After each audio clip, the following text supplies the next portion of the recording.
Vous osez dire l'Afrique blanche? Les enfoirés de merde. On va suivre.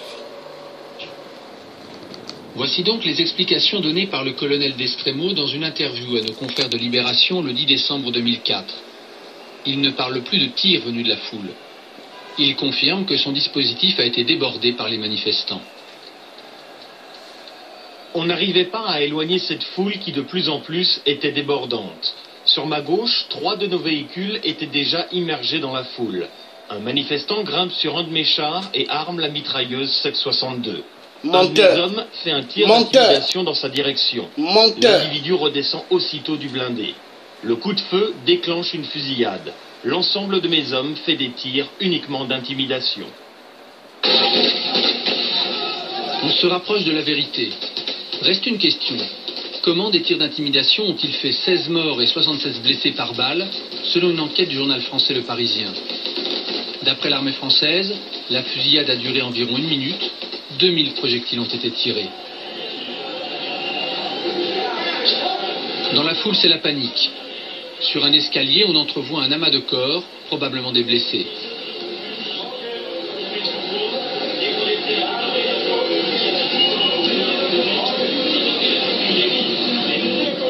Un jeune homme au crâne éclaté gît à quelques mètres des militaires français.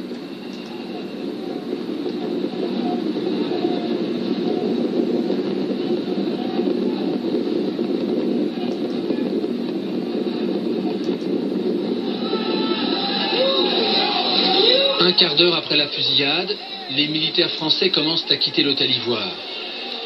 On ne voit pas de ressortissants civils évacués, mais du matériel lourd, notamment des lance-roquettes.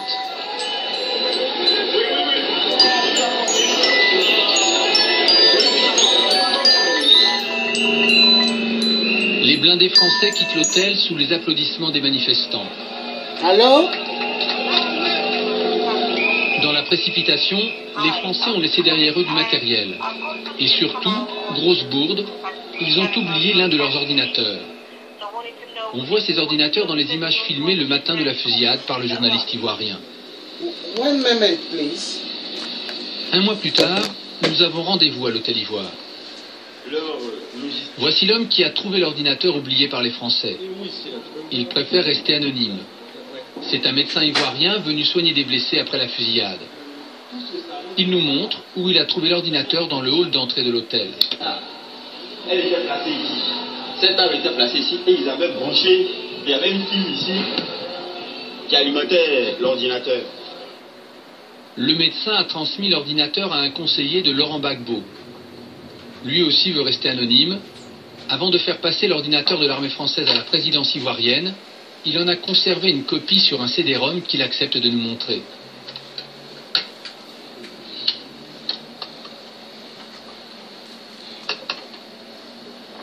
L'ordinateur contient une présentation de tous les armements français en Côte d'Ivoire, les matériels de transmission et l'organisation des troupes. Il contient aussi des centaines de fiches sur les principales personnalités ivoiriennes, en commençant par le président Gbagbo. Sa vie est détaillée, jusqu'aux plaques d'immatriculation de ses voitures banalisées. Chaque personnage est méthodiquement répertorié. Ethnie, influence, indice de pouvoir, réseau, environnement familial et passion, un vrai CV. Du travail de renseignement classique en pays étrangers. Beaucoup de fiches sont d'ailleurs de simples compilations d'articles de journaux ivoiriens. Quelques documents sont plus gênants. Ce chef d'entreprise français, par exemple, son nom et ses coordonnées sont mentionnés. Il est présenté comme prônant un renversement du pouvoir actuel. Cette fiche est celle d'un Ivoirien qui fait partie du premier cercle de Laurent Gbagbo. Il a rencontré les Français en secret. Conclusion de l'armée, il est fort opposé à ce qui se passe en Côte d'Ivoire. Il est prêt à coopérer et à évacuer ses enfants vers la France en cas de problème. Tout le contenu de cet ordinateur a été remis au président Gbagbo le surlendemain de la fusillade à l'hôtel Ivoire.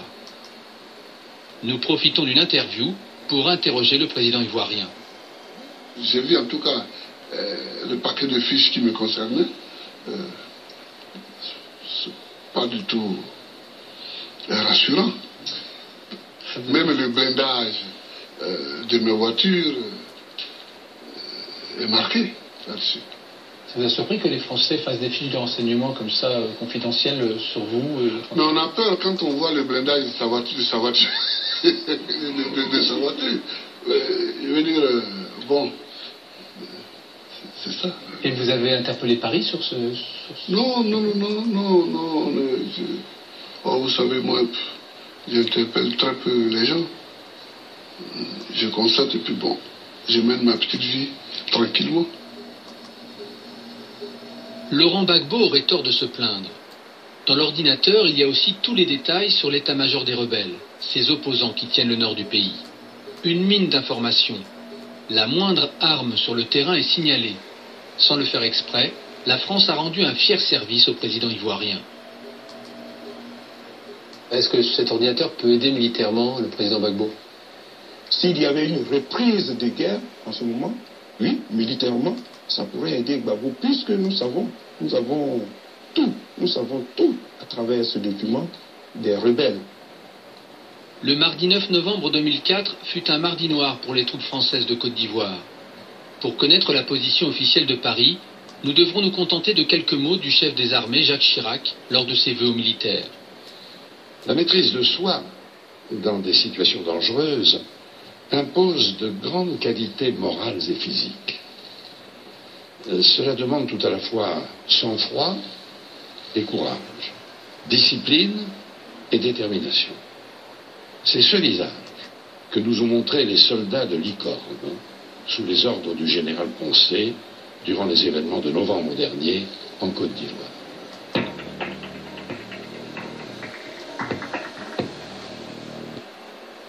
Voilà. Donc nous avons suivi la comédie de la France.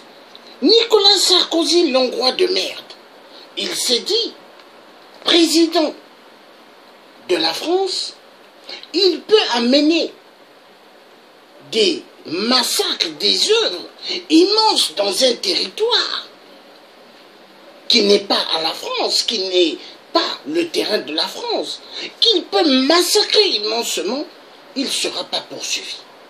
Nicolas Sarkozy, l'Hongrois de merde, s'est dit, nous pouvons faire un coup d'État en Côte d'Ivoire, il n'y aura pas de suivi.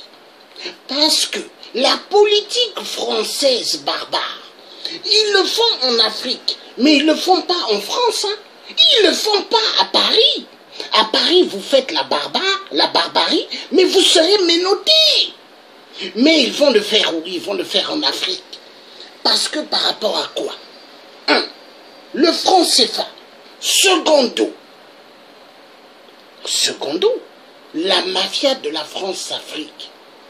La France-Afrique leur permet de faire tout ce qu'on appelle la mafia. La mafia. La mafia.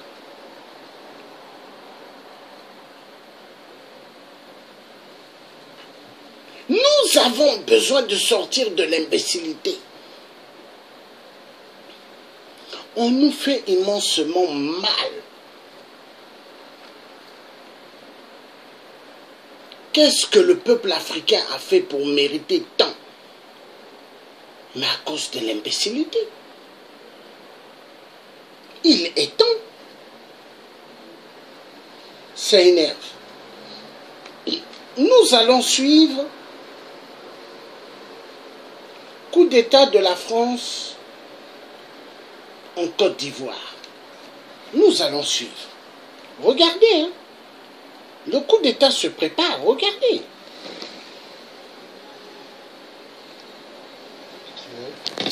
Ce sont des spécialistes de la sécurité rapprochée. Aujourd'hui, exercice à balles réelles pour évacuer une personnalité en danger.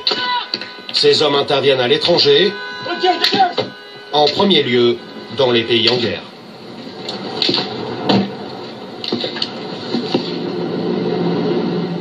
Et justement, 2 membres de cette unité viennent de partir pour une mission qui les emmène bien loin de leur base. D'habitude, cet avion de ligne est bondé. Mais aujourd'hui, la destination n'est plus vraiment à la mode. À bord, le personnel navigant et seulement 2 super gendarmes. La nuit dernière, la résistance de France a été attaquée au mortier et à la roquette. Et apparemment, la situation à Abidjan n'est pas rétablie et n'est pas très très calme. Direction, la capitale économique de la Côte d'Ivoire, une ville en pleine guerre civile. Nous sommes en avril 2011. Depuis 3 semaines, la ville est transformée en champ de bataille. Oui, Golfe de 6 de Golfe Autorité parlait. Dans la voiture blindée d'un lieutenant-colonel de gendarmerie, nous découvrons l'ampleur du chaos. Donc vous voyez l'état des rues, je ne vous mentais pas. Tous les magasins qui bordent cet axe majeur, le boulevard Valéry Giscard d'Estaing, ont été totalement dévastés. Voilà. La situation a vraiment des... Boulevard Valéry Giscard d'Estaing, la honte. Un Valéry Giscard d'Estaing qui a volé immensement les diamants de Bokassa. En Côte d'Ivoire, boulevard Valéry Giscard d'Estaing. La honte. Est-ce qu'en France, il y a le périphérique de la Côte d'Ivoire? Est-ce qu'en France, il y a le périphérique Houphouët-Boigny? Est-ce qu'il y a une avenue Houphouët-Boigny? Non. Mais qu'est-ce qui ne va pas avec l'Afrique? Boulevard Valéry Giscard d'Estaing. La honte. La honte.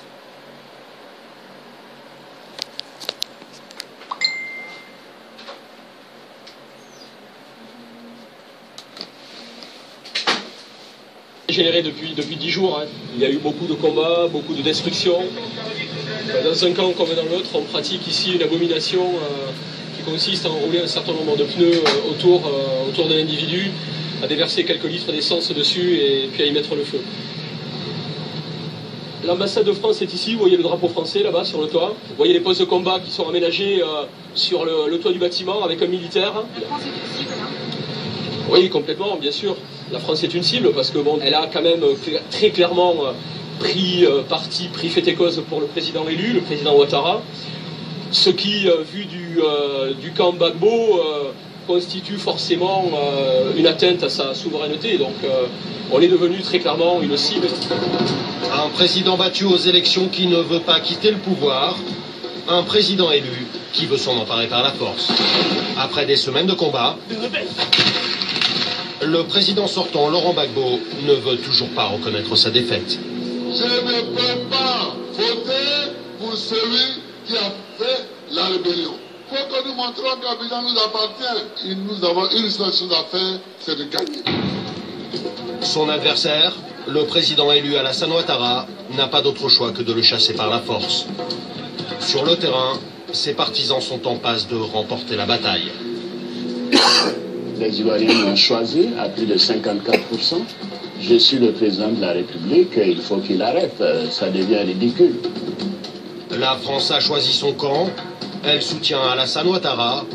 En représailles, elle est devenue la cible des partisans du président déchu. Et pour ne rien arranger, la résidence de l'ambassadeur de France, en haut de l'image, se trouve juste à côté du bunker où sont retranchés Laurent Gbagbo et ses partisans.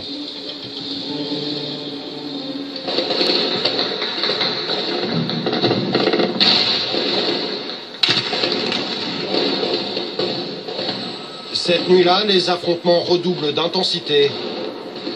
Les deux camps s'affrontent jusque sous les fenêtres de l'ambassadeur de France.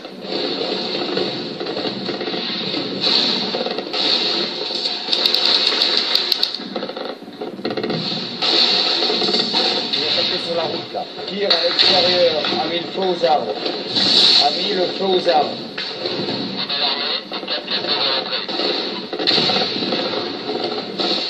La présidence de France se situe entre deux partis qui s'affrontent. Le risque pour nous, c'est de se prendre un obus et c'est d'avoir des gens qui pénètrent dans l'enceinte, sachant qu'on a du mal à déterminer qui est qui. Et s'ils essaient de rentrer, Eh bien, on fera une sommation, une tire de sommation, et puis on ira jusqu'à l'ultime, le tir à neutraliser.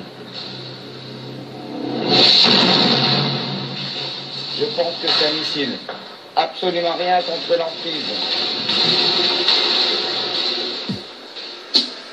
Ce soir, aucun blessé n'est à déplorer.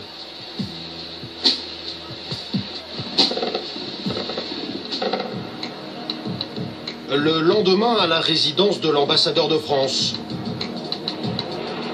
les bâtiments portent les stigmates des violents affrontements qui ont eu lieu la nuit dernière. Une des balles est rentrée par ici. Elle a continué tout son chemin. Elle est sortie ici. Elle a continué le chemin. Elle est passée à travers le siège. Elle est ressortie là. Elle est venue frapper le mur. Voilà ce que c'est les balles de Kalachnikov. Mais les combats ne sont pas terminés. Côté ivoirien, l'assaut final a commencé contre le bunker de l'ancien président.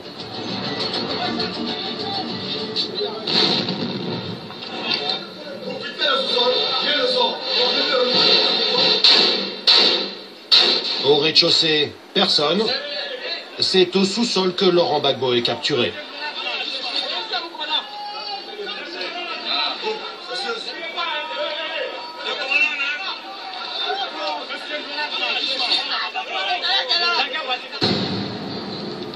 Fin de partie pour le président déchu.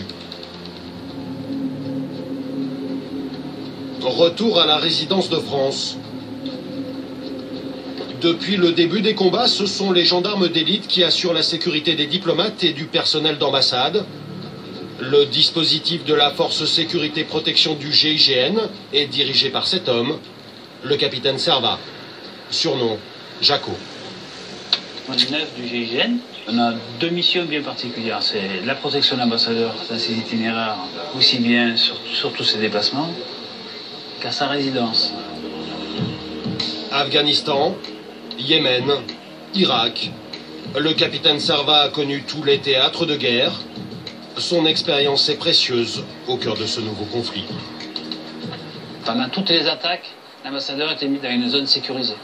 Et pour nous, la meilleure des protections, c'était ici, parce qu'il y a une rangée de murs qui permettent de protéger aussi bien du haut que latéral d'un tir direct. Moi, j'ai protégé tout le monde, aussi bien les Ivoiriens, les employés locaux qui travaillent pour la résidence. On les a tous réunis ici, et ils étaient avec les diplomates qui étaient ici. Et l'ambassadeur était là aussi. L'ambassadeur était là, et il s'est retrouvé ici. Voilà, par rapport à l'attaque, bon, ben, personne n'a été blessé. Pour moi, c'est une réussite. À Abidjan, les combats viennent tout juste de se terminer. L'ambassadeur Jean-Marc Simon doit se rendre en ville pour mesurer l'étendue des dégâts. La balade reste à haut risque. Alors le GIGN prend toutes les précautions.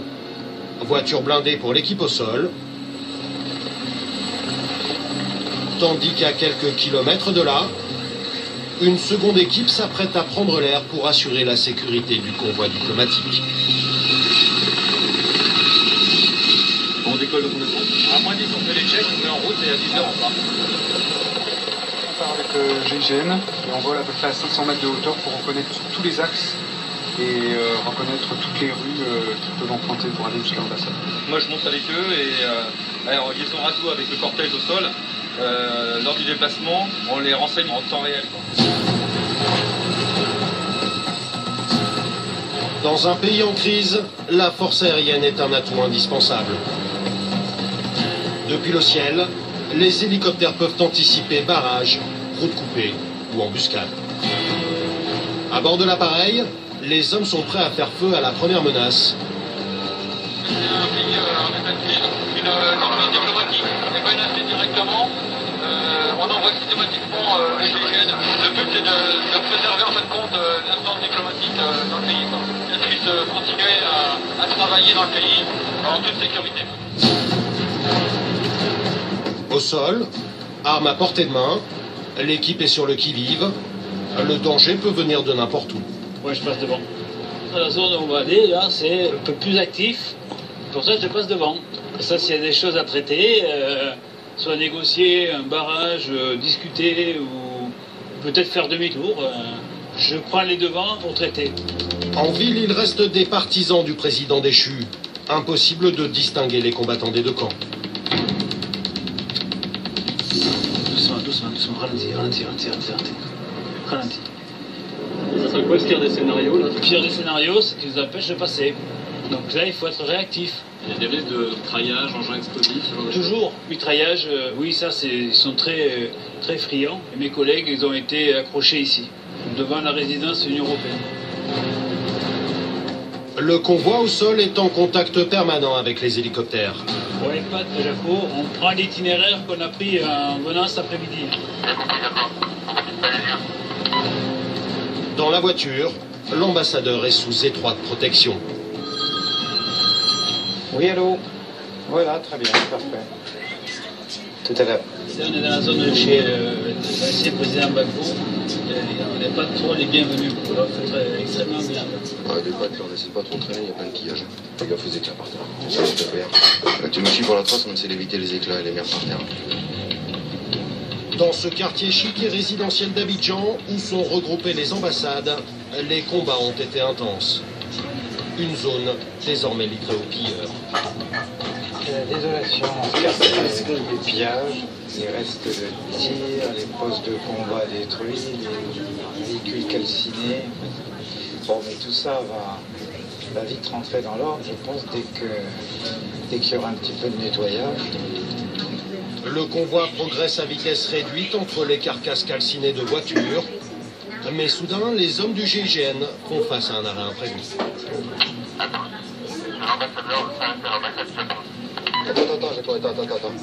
Répète, Félix. Répète, arrêt à l'ambassade du Japon. Oh putain, arrête. L'ambassade du Japon a été mise à sac il y a quelques jours. La zone n'est pas sécurisée, munitions non explosées, pillards, les super gendarmes sont sur leur garde.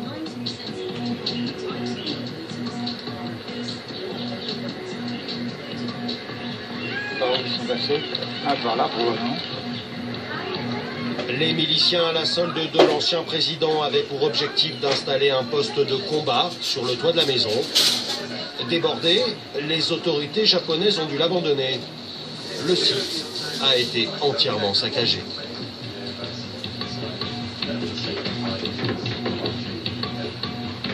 Voilà, comme ça, ici. Protégé. Vous voulez voir un petit peu l'étendue des... Je voulais voir l'étendue des dégâts. Ouais, l'ambassadeur était dedans quand les types sont entrés. Et 24 heures plus tôt, voici ce que l'ambassadeur japonais a vécu. La résidence a été un peu attaquée par les mercenaires. Et depuis le matin, j'étais enfermé, j'étais bloqué dans la chambre. Secouru in extremis, il n'a dû la vie sauf qu'à l'existence d'une chambre blindée et à l'intervention des forces de maintien de la paix menées par les Français.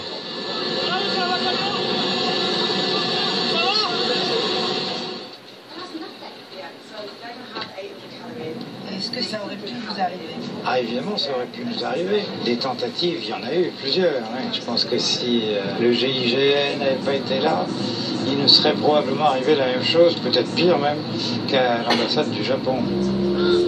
Retour à la résidence de France. Avec Paul de Paris, là, pour toi là-bas. Merci, Jean. Situé au bord de la lagune, le site a été transformé en un véritable camp retranché. Plus de 60 soldats assurent la protection de ces 8 hectares. Une forteresse où ressortissants français et étrangers sont venus trouver refuge au plus fort des combats. C'est un fil de missile téléguidé.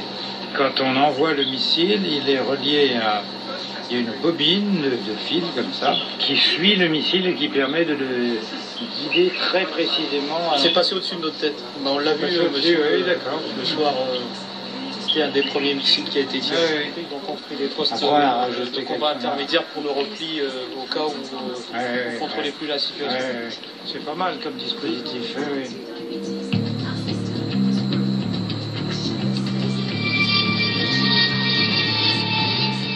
Ce soir, l'ambassadeur Jean-Marc Simon se prépare pour un rendez-vous important. Encore une fois, la sortie demeure risquée. Alors, les hommes du GIGN lui font revêtir un gilet pare-balles. Vous allez porter quand vous sortez? Bah, quand on va dans les endroits exposés. Vous pensez aller dans un lieu exposé là ce soir? Ah bah là, on va chez le président Ouattara. Par bateau. Donc, la dernière fois, on a essuyé quelques tirs en passant. Donc, bon, normalement, il n'y en a plus, mais enfin, on ne sait jamais. Il peut rester des gens embusqués. Salut chef, ça va? Je peux aller sur la route là-bas? Ok, ça va? Bonjour, ça va? On va juste à l'entrée là, ok? Bonjour, ça va chef? Au même moment, de l'autre côté de la ville, Jaco a rejoint l'hôtel du Golfe, le lieu du rendez-vous avec le nouveau président. Objectif pour le capitaine du GIGN, s'assurer que l'endroit est sûr pour le déplacement de l'ambassadeur. Le site est tenu par les partisans du président Ouattara. Bonjour, ça va? Salut. Ah, t'inquiète pas, va. Non, filme pas. Ils aiment pas ça. Là, ils sont en manœuvre, là, alors pas trop les énerver. Hein. Là, ils donnent les ordres et ils s'énervent. Au revoir, Bobo. Bon, on va surveiller un peu là-bas.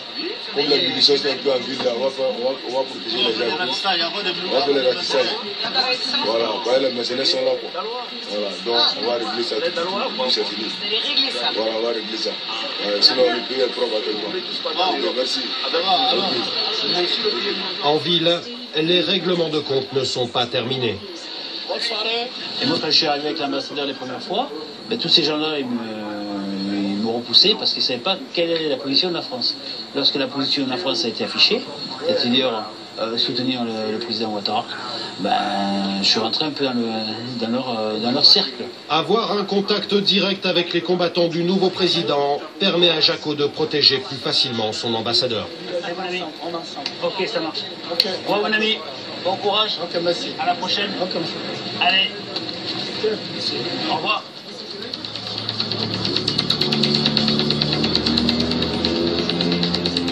À l'ambassade, pour Jean-Marc Simon, c'est l'heure du départ pour le rendez-vous avec Alassane Ouattara. Un premier contact officiel depuis la chute de Laurent Gbagbo. Oui, c'est la première fois, oui. Je devais le voir hier soir et puis il avait son émission, son intervention télévisée à préparer. Donc, ça a été reporté aujourd'hui.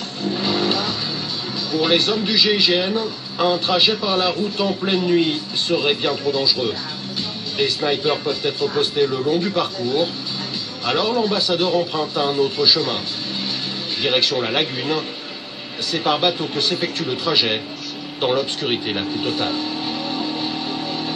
Vous avez déjà connu des situations aussi risquées dans votre carrière? Ça m'a rappelé un petit peu Beyrouth quand même, un peu le sentiment qu'on avait après des journées de combat.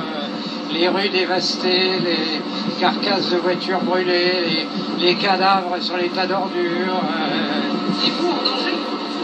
Et puis, oui, enfin bon, mais j'ai jamais vraiment le sentiment du danger parce que je suis bien protégé, comme vous voyez, donc on fait confiance aux gens qui vous accompagnent et voilà, on n'y pense pas du tout. Allô? Oui, nous accostons là. D'accord, entendu. Donc on va dans le hall. Arrivé au point de rendez-vous, l'hôtel du Golfe, Jean-Marc Simon reprend son costume d'ambassadeur. Mais pas question pour les gendarmes du GIGN de baisser la garde. Il y a encore peu de temps, le secteur était sous le feu des partisans de Laurent Gbagbo.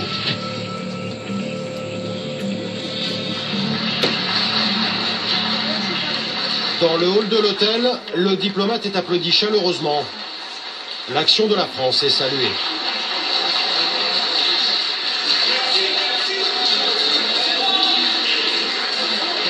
Bonjour. Comment allez-vous? Comment allez-vous? Très bien. Il y a longtemps que je n'ai pas fait de balade, hein? Ben, bientôt. Le chef de cabinet du président ivoirien accompagne l'ambassadeur de France à son rendez-vous. Non, le problème, ça va être d'ordre public. Il faut trouver un système pour le ramassage des armes. Ça va se transformer en banditisme. Non, ça va se transformer en délinquance. En délinquance, oui, c'est ça. La première rencontre du diplomate français et du président Ouattara ne pourra pas être filmée. Depuis la fin de notre tournage, la situation en Côte d'Ivoire s'est stabilisée. Les hommes du GIGN ont été redéployés. À l'étranger, seule l'ambassade de France à Bagdad est encore sous la protection des super gendarmes.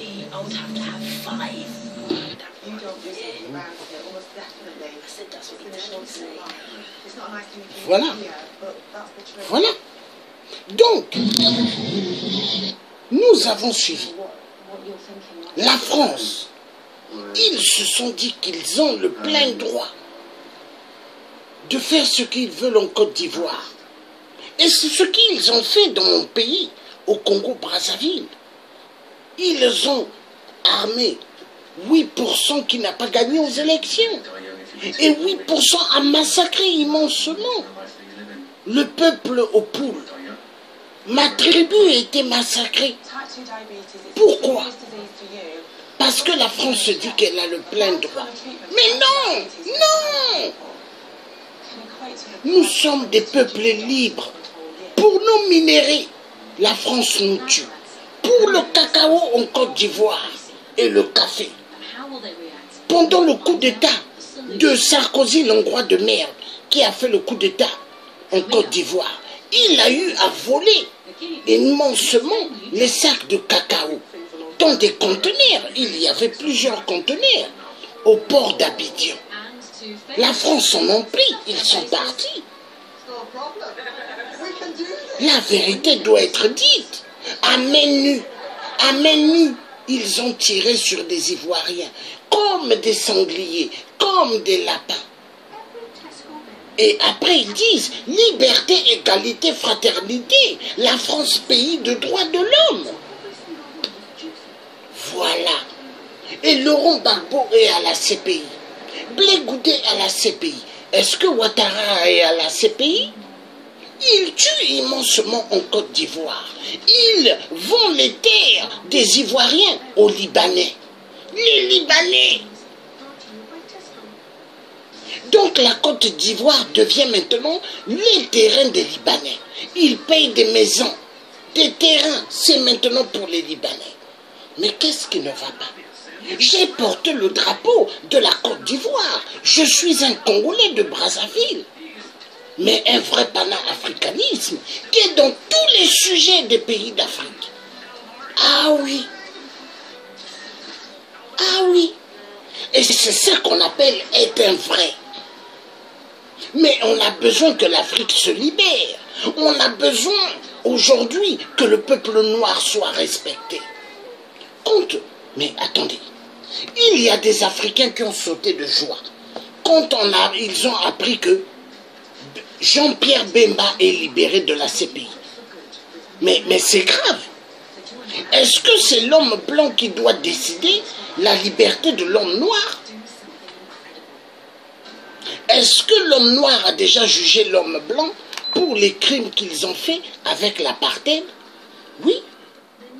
L'esclavagisme. Car dans toute l'Afrique, il y a l'apartheid.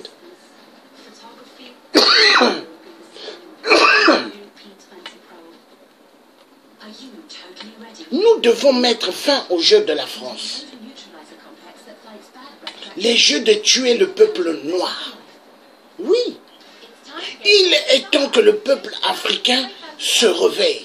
Il est temps que le peuple africain dise merde à l'homme blanc. Oui, la femme africaine aux Africains. Les biens des minéraux en Afrique d'abord aux Africains. Oui. L'Afrique, on dit toujours l'Afrique est le berceau de l'humanité. Mais comment l'Afrique peut être le berceau de l'humanité si ses propres enfants ne mangent pas à leur faim? Si les enfants africains ne vont pas à l'école, quelle est cette Afrique berceau de l'humanité?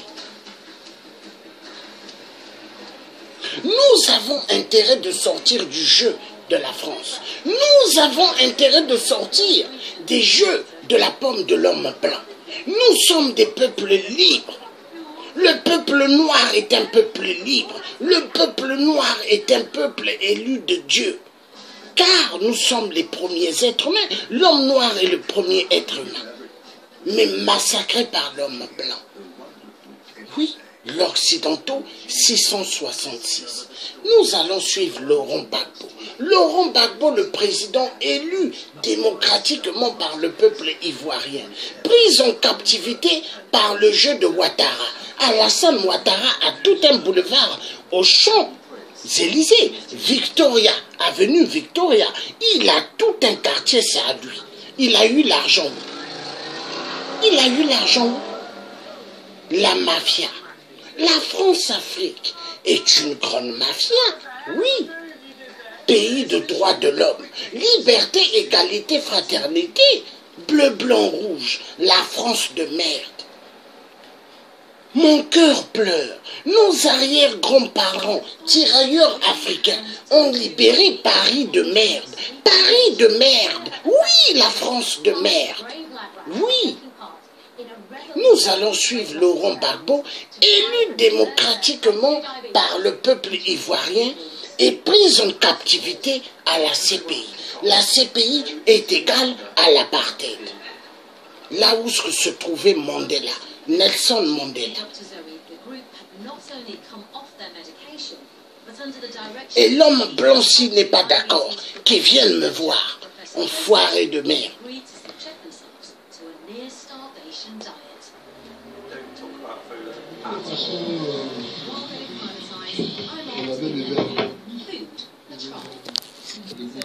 Non, non, c'est pas comme vous l'avez dit aux gens.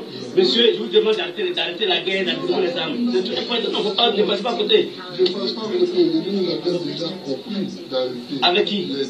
Avec qui? Nous répéter, c'est pour. J'ai fait 2 jours ce matin, vous savez ça?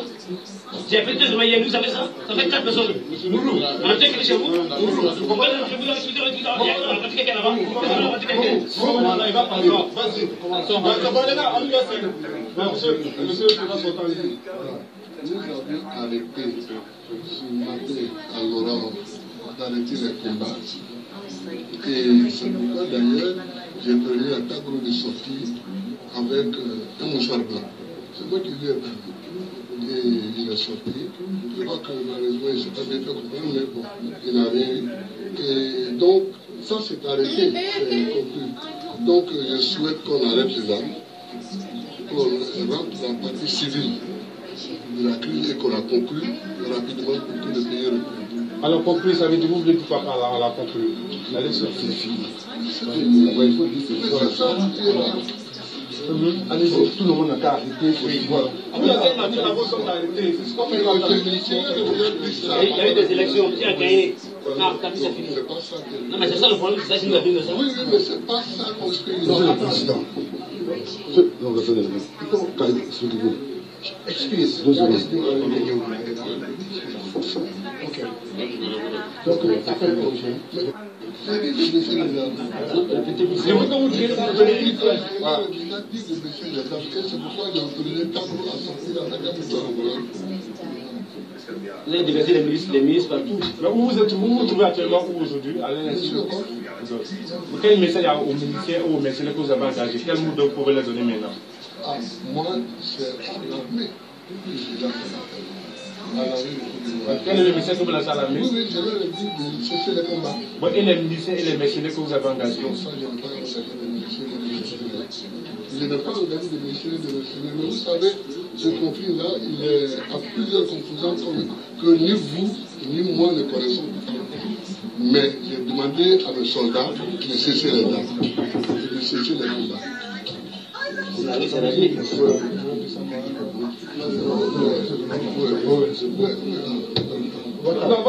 commandant va tomber dans votre chemise.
Monsieur Balugo, s'il vous plaît. Vous pouvez regarder par là.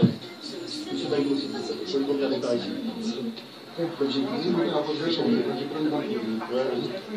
Merci, monsieur.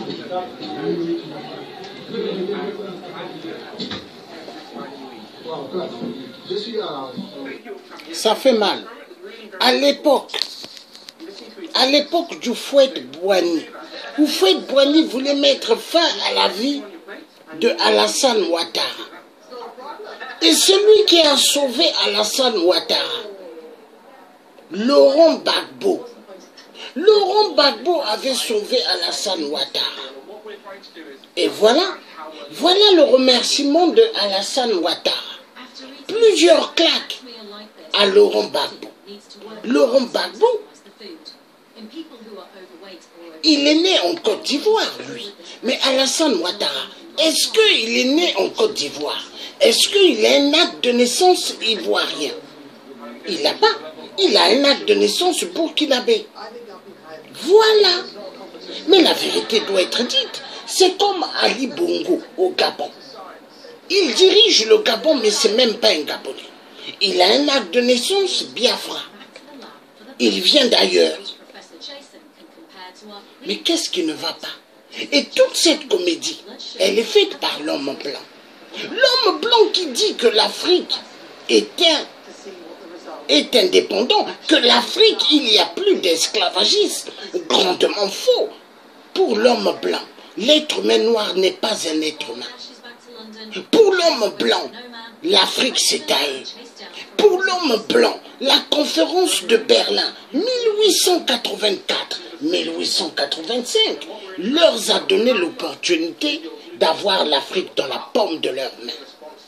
Mais aujourd'hui, le peuple africain doit dire merde. Il est très très nécessaire. Les Ivoiriens, il y a la plupart des Ivoiriens qui font la guerre. Nous sommes dans un même combat, mais qui font la guerre à d'autres résistants, d'autres combattants. Pourquoi? Des autres pays africains. Mais attendez, on est dans un combat pour libérer l'Afrique ou pas? Mais on doit être tous ensemble. La jalousie. Jalousie pourquoi? Est-ce que Laurent Gbagbo était un jaloux? Est-ce que Blé Goudé était un jaloux? Non. On va suivre Laurent Gbagbo.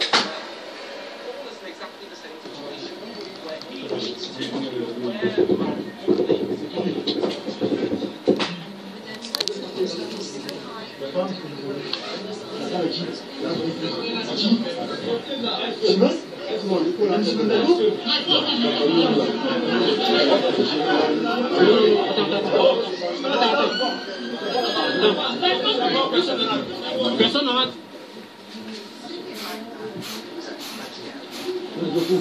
Là, c'est une feuille qui va faire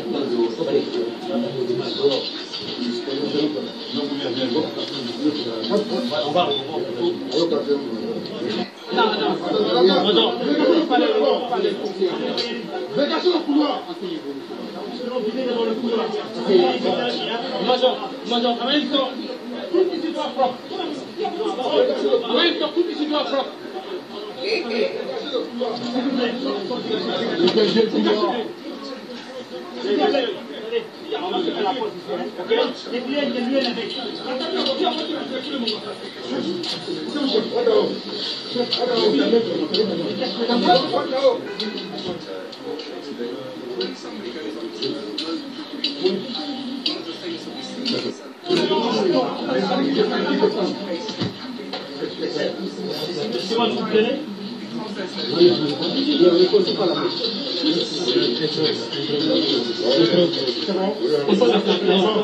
Non, attendez, mais là, on l'aurait épilé pendant les questions, fallait pas.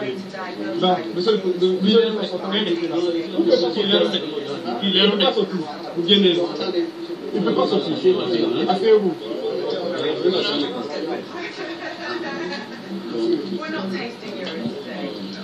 Il a dit que c'est... Non, mais non, personne n'est rentré. Attendez, occupez. Quel mot allez-vous dire par rapport aux mercenaires qui sont dans la ville pour qu'on arrête les tirs?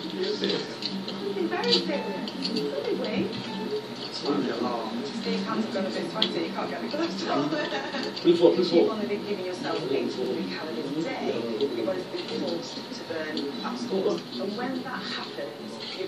Dites un mot pour qu'on libère le pays. Un mot pour libérer le pays. Qu'ils arrêtent les tirs. Déposer les armes, voilà. C'est plus qu'on qui marche, voilà. Les militaires, Any excess ketones are excreted into Et vous, je laisse le nom. Bon, pour la télévision, c'est la télévision de la paix. La télévision de la paix. Oui, c'est la même télévision, c'est la même. La télévision pour la paix. Non, comme vous étiez, on vous a mis bien. La télévision de la paix, pour payer la chambre. On va récupérer. This be my mobile. I am taken so serious.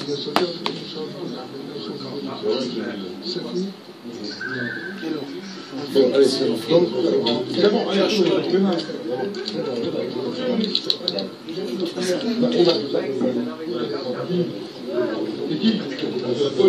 The people call me. You know?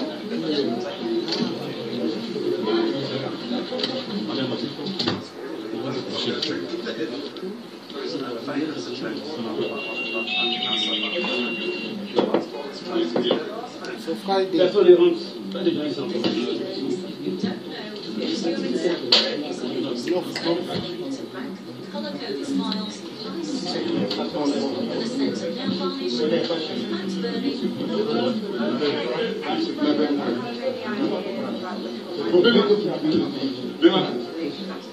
Vous êtes qui?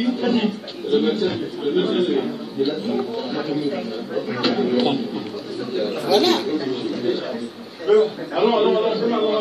Donc Laurent Gbagbo sacrifié à la CPI. À la CPI, est-ce que Alassane Ouattara, qui a immensement massacré le peuple ivoirien, est-ce qu'il est à la CPI? Non. Non. Mais qu'est-ce qui ne va pas? Pourquoi les Blancs occidentaux 666 tuent immensément en Afrique? Partout ça va pas. Côte d'Ivoire ça va pas. Chez moi au Congo Brazzaville ça va pas. Au Poule ça tue. Et il vient à l'Élysée invité par Emmanuel Macron. Il se met à sourire grandement. Pourquoi? Parce que ça c'est que il tue comme Hitler et la France applaudit. Il tue comme Hitler et toute la communauté internationale applaudit. Mais qu'est-ce qui ne va pas avec cette communauté internationale du sang?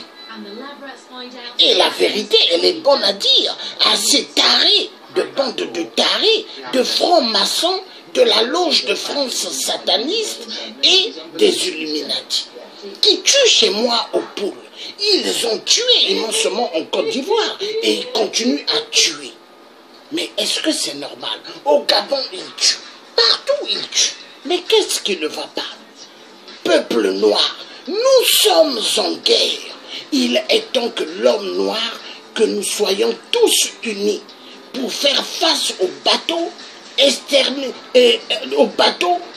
de la destruction des Occidentaux chez nous en Afrique. Oui, car ce qu'ils font, c'est pire à l'époque de l'esclavagisme. La vérité doit être dite. Et ils se disent maîtres. Maîtres en quoi? Enfoirés de merde. Hein? Ils tuent. Ils font souffrir le peuple. Et ils se disent maîtres. Nous allons suivre. Laurent Gbagbo. Laurent Gbagbo, le vrai président élu par le peuple ivoirien, en captivité à la CPI. Nous allons suivre Laurent Gbagbo, le vrai président ivoirien, en captivité par le jeu de l'apartheid.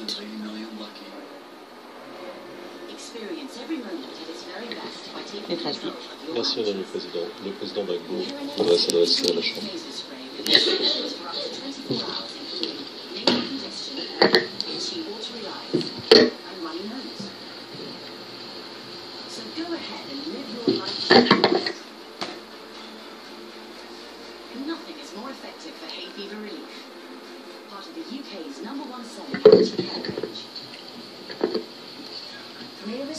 Madame la Présidente, Madame et Monsieur les juges,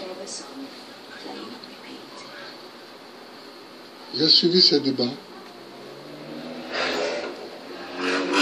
J'ai entendu beaucoup de choses. Certaines fois, je me suis retrouvé en Côte d'Ivoire, mais d'autres fois, je m'en suis trouvé tellement éloigné. D'autres fois, je me suis trouvé tellement éloigné. Tellement les questions qu'on posait étaient loin de ce que nous avons vécu. Et je me suis dit, pourquoi dans la justice moderne, y a-t-il des camps retranchés? Parce que sur beaucoup de questions, aussi bien l'accusation que la représentante des victimes, que vous-même, vous aurez pu m'appeler, j'aurais pu donner des informations, ne serait-ce que des informations que vous aurez pu vérifier après, mais pour fluidifier le raisonnement. J'aurais pu dire beaucoup de choses sur des petites questions. Par exemple, quand on dit il a signé un papier pour déployer l'armée, jamais. J'ai signé un décret pour que tous les FDS soient mobilisés. Mais c'est une pratique qui date de 1961, qui date de l'époque où l'armée a été créée. Le chef de l'État peut, en cas de trouble, signer un décret, parce que la police, c'est la police, ensuite il y a la gendarmerie, mais si ces deux forces sont totalement submergées, elles peuvent appeler l'armée en renfort. Et donc, pour ça, le président de la République signe un décret qui donne aux différents chefs. C'est à eux d'utiliser l'armée ou de ne pas l'utiliser. Ça dépend de ce qu'ils pensent de la situation. Donc, c'est des choses pratiques comme ça et petites qu'on aurait pu expliquer. Quand le chef de FDS est venu me dire la situation à Bobo, il y a les soldats d'IB, je pense que c'est eux le commando invisible, donc on ne sait pas comment ça va aller. J'ai dit qu'est-ce qu'on fait? Il dit bon, signez toujours un décret et puis on va garder ça et si on n'en a pas besoin, on n'en a pas besoin, mais si on en a besoin. Donc, il y a plein de choses comme ça. Et puis, il ne faut pas me donner des parents que je n'ai pas. Je crois qu'on veut faire comme souvent en Afrique, comme en Europe, où dit les Africains, c'est comme ça, ils gouvernent. Je ne gouverne pas avec ma famille. Moi, je suis chef de l'État, président de la République. Ma femme est le député. Et Kade n'est pas mon neveu. Le mot neveu est un mot français. Il y a des neveux ici qui sont dans cette salle. Mais Kade n'est pas mon neveu. Il a été ministre de la Défense, ministre délégué à la Défense. Il était mon conseiller. Je ne gouverne pas avec ma famille. Peut-être que ça se fait comme ça ailleurs en Afrique, mais pas en Côte d'Ivoire, au temps de Gbagbo.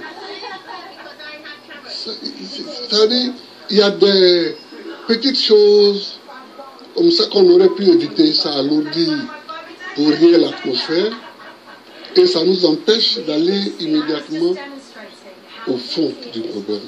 Madame la Présidente, toute ma vie, et ça se sait non seulement en Côte d'Ivoire, mais dans toute l'Afrique et dans toute la France politique, j'ai lutté pour la démocratie. J'ai demandé à mes avocats la semaine dernière, je leur ai dit que je voulais vous envoyer, vous emmener tous les livres que j'ai écrits sur mon parcours. Ils ont dit que c'est trop tard pour introduire ces livres-là. Mais quand on aura tout fini, quels que soient les résultats, quel que soit ce que vous décidez, j'enverrai un lot des livres de Gbagbo au bureau du procureur. Je vous enverrai un livre des livres de Gbagbo, parce que, en fait, c'est ça, l'homme. Il marche, mais il laisse des traces sur le chemin qu'il parcourt. Comme ça, on peut le retrouver.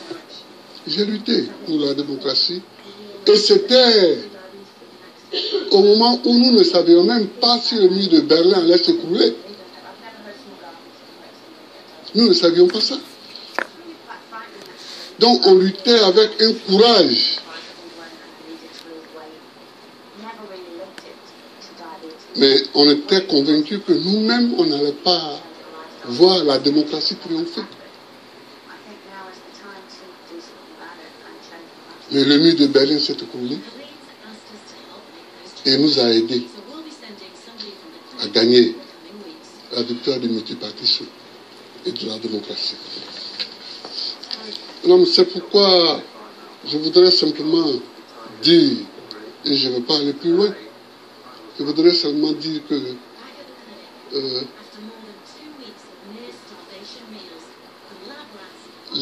Madame la procureure, puisque ça existe maintenant en français, hein, on met un E à la fin, Madame la procureure a dit une phrase qui m'a un peu choqué,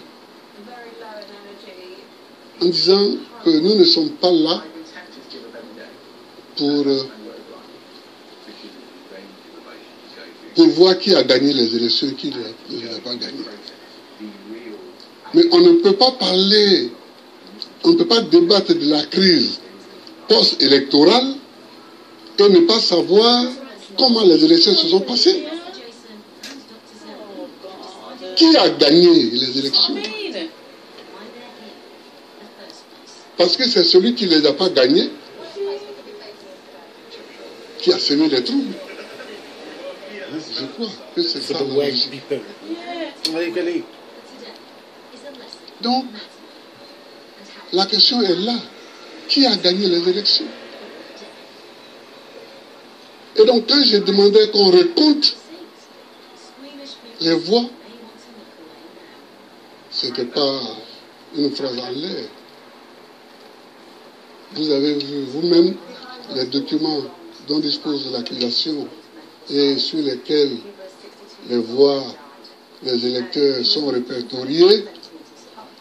On a vu que dans la seule ville de Bouaké, on a ajouté 100 000 voix à mon adversaire.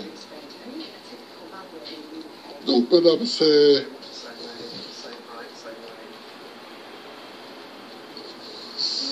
ça le fond de la question. C'est ça le fond de la question. On nous a attaqué en 2002. J'ai fait mon travail. C'est-à-dire que je n'ai jamais cru que la Côte d'Ivoire allait s'en sortir par la guerre. Je n'ai jamais cru ça. J'ai toujours cru qu'on s'en sortirait par la discussion. Même si je sais qu'ils ont tort. Mais pour s'en sortir, j'ai toujours cru à la discussion. Alors j'ai parcouru toute l'Afrique. On a fait les négociations de Lomé